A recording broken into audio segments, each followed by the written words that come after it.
Salut tout le monde, c'est Juliana, vous êtes sur la chaîne Doctissimo Maman et aujourd'hui j'ai décidé de vous parler du partage des tâches dans le couple après l'arrivée de bébé. C'est super simple chez nous, en fait on a décidé de faire un partage des tâches le plus équitable possible. Donc je fais tout dans la maison et mon mari lui ne fait absolument rien. C'est une blague ou quoi? Non, bien évidemment c'est pas vrai du tout. Hein, Je fais tout et elle ne fait rien. Voilà. Ça serait vraiment dans le monde idéal, ce serait comme ça, c'est vrai. Mais non, en fait non, on a un partage des tâches à la maison qui est plutôt équitable. Si on doit dire, voilà, c'est plutôt équitable, mais c'est malgré nous, en fait. Puisque quand on s'est rencontrés, donc c'est-à-dire il y a quelques années maintenant. Trop d'années. Il y a longtemps.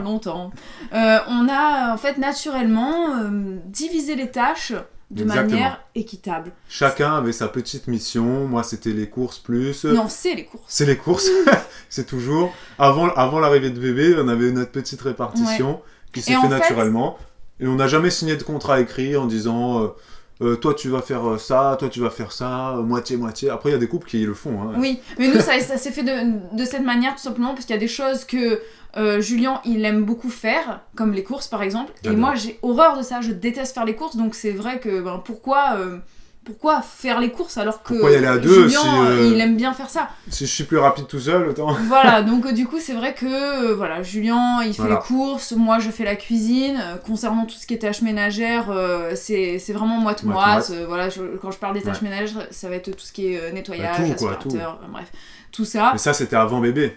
Oui, ça c'était avant bébé. Après bébé, ma vie c'est totalement compliqué. C'est-à-dire qu'après l'arrivée de bébé, on va dire un petit peu tout ce qui peut changer au niveau des tâches ménagères.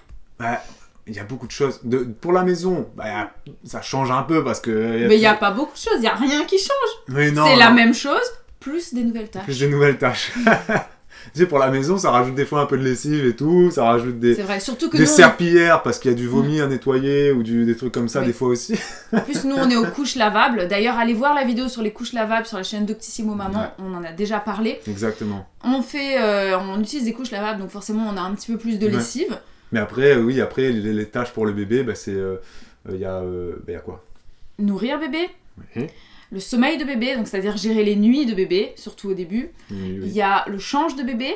Les repas. Les repas de bébé, j'ai déjà dit l'alimentation de bébé. Et le bain, etc. Et la distraction de bébé, ça demande beaucoup de temps. Sur les 6 premiers mois, un bébé ne peut pas jouer seul. Enfin, même après, il joue pas seul. Un enfant non plus, des fois, un enfant, faut commencer à jouer avec lui jusqu'à très tard. Hein. Ouais. On ne fait pas des enfants pour les laisser avec le ballon tout seul dans le jardin. Mais ça peut être un concept, mais... C'est vrai qu'un petit bébé, un petit nourrisson, la première année, il faut jouer avec lui apprendre des choses, lui montrer... Donc ça demande du temps. Ça demande du temps. On se dit souvent, quand on n'est pas habitué, on se dit, bon, je vais m'occuper des bébés uniquement pour le changer, lui donner le bain, et après le reste du temps, je le pose, et puis je joue avec ses poupées. Non, ça demande beaucoup de temps. Donc ça fait partie, du coup ça rajoute en fait une tâche, si on peut appeler ça une tâche, quelque chose à faire dans le quotidien. Au tout début, quand on vient de mettre un enfant au monde, c'est vrai que dans la plupart des couples, chez nous ça s'est passé comme ça aussi, c'est que la maman a tendance à s'occuper un petit peu plus du bébé, le papa du coup s'occupe un peu plus de la maison. Sur les premières semaines. Voilà, sur les premières semaines de vie de l'enfant, c'est l'acclimatation de l'enfant... à la vie. Mais là encore, ça dépend des couples, parce qu'il y a des mamans qui vivent mal la naissance, qui ont un petit ou un gros baby blues. Oui, et dans ce cas-là... Donc là, le papa va prendre le... Donc, la répartition des tâches dépend des couples. Oui, ça va dépendre des couples. Ça va dépendre aussi si la maman allaite ou pas. C'est vrai. Quand la maman allaite, il y a déjà tout le côté repas du bébé, c'est la maman qui gère. Oui. Il y a beaucoup de papas qui sont très contents quand leur femme allaite, parce qu'ils se disent « Ah, c'est cool, ça me fait un truc en moins à gérer. » C'est pas faux.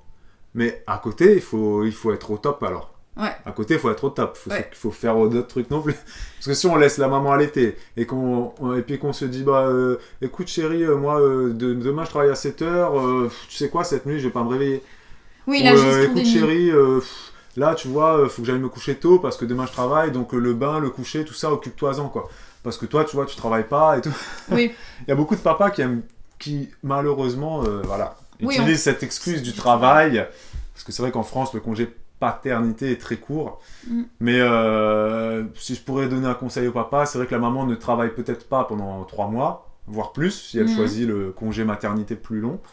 Prolongé, mais s'occuper d'un bébé seul toute la journée de 8h à 20h que le papa n'est pas là. Et la nuit. Et la nuit, en plus, vu que le papa va dormir, et ben la maman, elle est comme ça, elle a les cernes là, elle est... Et un peu plus. C'est pas toujours des vacances de s'occuper d'un nourrisson. C'est presque plus dur. À mon avis, c'est presque plus simple, du coup, pour le papa d'aller bosser, de faire sa life normalement. Parce que lui, il n'y a rien qui change. Que la maman, il y a tout qui change. Et qu'après, le papa, il rentre et il dit « Oh, j'ai une journée au boulot, là. » Non, c'est vrai que... C'est pas la meilleure excuse. Moi, si je peux vous dire, les gars, arrêtez avec ça. Je pense que c'est le moment, justement, avec l'arrivée d'un bébé, où il faut vraiment se soutenir dans toutes les tâches, que ce soit pour la maison ou pour le bébé, où vraiment, il faut s'aider, parce qu'on a de plus en plus de choses à faire. On peut très vite être débordé, surtout au début. Je me souviens que nous, au début, on avait du mal à trouver le temps de manger. Il y avait toute une organisation pour les repas. On mangeait avec elle dans les mains, parce qu'on n'arrivait pas à caler ses heures de repas à elle et les nôtres pour... Voilà, elle était réveillée pendant nos repas, donc c'était assez difficile. Donc pour un premier bébé encore plus, on sait pas toujours comment s'organiser. Le bain, au début on lui donnait le bain à l'heure où nous on mangeait avant, et donc on a commencé à décaler nos repas, mais c'était une galère au début. Donc c'est pour ça qu'il faut beaucoup s'aider. S'épauler. S'aider, communiquer et puis tester des trucs, parce que des fois on va se dire bon bah toi tu vas essayer de faire plus ça, toi tu vas essayer de faire plus ça, mais en fait ça fonctionne pas, donc changer les horaires aussi, parce que des fois on veut donner absolument le bain à telle heure. C'est pas forcément la meilleure idée. Changer d'horaire, des fois ça peut être mieux si vous faites ça à un autre moment. Mais c'est vrai que après ça dépendra des couples encore une fois, mais si je peux donner un conseil, c'est que faut pas regarder vraiment à la lettre, peser, savoir qui fait quoi, combien de fois, pour que ce soit le plus équitable possible. 50-50, c'est pas possible. Jamais possible. C'est pas possible. Et puis en plus, ça sera un petit peu un climat malsain qui va s'installer, parce qu'on va dire, voilà, moi je fais plus que toi. Tu vois, là j'ai fait la vaisselle 3 fois, toi tu l'as fait que 2 fois cette semaine. Toi tu l'as changé 3 couches hier et que 2 aujourd'hui. En plus, déjà ça peut pas être équitable parce qu'il y a 7 jours dans la semaine, donc ça fait toujours 3 plus 4. C'est pas bon. Il y en a toujours un qui va en faire un peu plus que l'autre. Et celui qui en fait plus, ne pas faire culpabiliser celui qui en fait moins. Et à l'inverse, celui qui en fait moins, ne pas culpabiliser en se disant « Ah, je pourrais en faire un peu plus. Voilà. » Après, si on sent qu'on peut en faire plus, il faut en faire plus. Ouais, si on n'a pas cette sensation, ça veut dire qu'on fait déjà assez. Voilà. Exactement. Donc, je pense que ça résume un peu tout. C'est vraiment s'aider, s'épauler au maximum. Ne pas vraiment compter, c'est-à-dire ne pas rien faire. Ça, c'est un conseil qui va aussi bien à l'homme qu'à la femme. Ne jamais mettre les pieds sous la table et se dire je ne fais rien parce que je suis la femme, je ne fais rien parce que je suis l'homme. C'est j'aide au maximum. C'est les papas qui vont le plus... ça dépend des couples. Ça dépend, ça dépend. C'est vrai que ça dépend. Ça existe de plus en plus, les hommes de maison maintenant. Oui. Non, mais la répartition des tâches ne doit pas se faire de telle façon. Oui, c'est juste que ça doit être naturel. Voilà. Et ça doit être, comment dire, ok, quoi. Voilà. Si l'autre doit être d'accord. Si un des deux dans le couple trouve qu'à un moment donné, peut-être l'autre pourra en faire plus. Il faut le dire. Il faut parler. De manière diplomate, c'est pas la peine d'assassiner l'autre. Et voilà. Mais voilà, c'est à peu près tout. Nous, on n'a toujours pas trouvé notre répartition. Donc, on continue encore, notre bébé à 8 mois bientôt, on continue encore à se dire, à tester de nouvelles choses. Voilà, peut-être fais plus ci, fais plus ça, crée le lien. Le papa, plus il passe de temps avec l'enfant, plus il crée le lien. Les papas qui sont très souvent absents et qui se lèvent pas la nuit, tout ce lien-là se crée très jeune. Donc, oui, il faut que la maman encourage, que le papa il donne du sien. Changer les couches, c'est pas la vie super. Donner le bain, c'est pas la folie non plus. Mais le faire, ça permet de voir son bébé rire, de lui faire des petits bublus, des petites blagues. Donc c'est pas les trucs les plus agréables à faire, mais c'est génial de donner le bain à son enfant. Moi j'adore changer ses couches et j'adore. Des fois, c'est une mission quand même. Non, mais c'est une mission quand on n'a pas l'habitude. C'est pour ça que vraiment, si vous sentez que vous n'êtes pas à l'aise, ça c'est pour tout ce qui est du bébé. Si vous sentez que vous n'êtes pas à l'aise à faire quelque chose avec le bébé, demandez à l'autre, que ce soit à votre conjoint ou votre conjointe, de vous aider et de le faire ensemble pour vous donner l'habitude de le faire, et vous verrez que ça deviendra au fur et à mesure un plaisir en fait. Voilà, ça deviendra naturel. Donc voilà, je pense que c'en est tout pour cette vidéo sur le partage des tâches.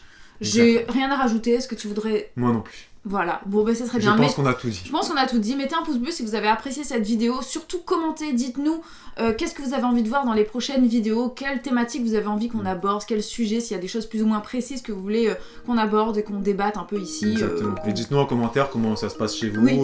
Est-ce que vous pourriez améliorer des choses? Oui, qu'est-ce que vous pourriez améliorer? Quels conseils vous donneriez? Quels conseils, Voilà, et bien sûr abonnez-vous à la chaîne Doctissimo Maman pour ne pas rater les prochaines vidéos. On vous dit à très vite pour de nouvelles vidéos. Ciao ciao.